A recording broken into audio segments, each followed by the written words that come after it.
Hi అండి. మా తమ్ముడు వాళ్ళ బాబుది ఫస్ట్ బర్త్డే అయితే ఊరు వెళ్ళాము. ఇంకా అక్కడ అందరూ కూడా పనుల్లో పడిపోయి ఇంకా కోన్ పెట్టుకోవడం అయితే కుదరలేదని చెప్పి పెట్టుకోలేదు. ఇంకా నేనేమో నాకు హోమ్ మేడ్ గోరింతాకు చేయడం వచ్చు కదా, నేను చేస్తానని చెప్పి చేశానమాట.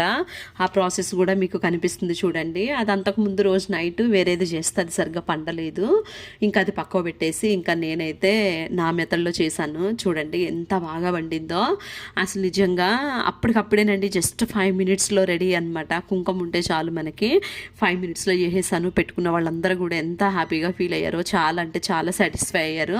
గంటలు గంటలు కోన్ల ముందు కోన్లతో టైం వేస్ట్ అయిపోతుంది, ఇది చాలా బాగా అనిపించింది, ఇంకెప్పుడు ఇలాగే చేసుకుంటాము అని చెప్పని అయితే అన్నారు. అయితే ఇంకా నెక్స్ట్ డే ఈవినింగ్ టైంలో చపాతీ అయితే చేస్తున్నానండి.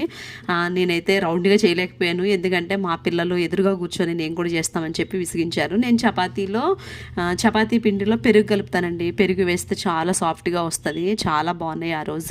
ఈ గోరింతాకు ప్రిపేర్ చేసిన వీడియో అనేది నేను డైరెక్ట్గా లైవ్లో చేద్దాం అనుకుంటున్నానండి. అంటే ప్రిపేర్ చేయడం, పెట్టుకోవడం, వాష్ చేయడం అంతా లైవ్లోనే చేసి చూపిద్దాం అనుకుంటున్నాను.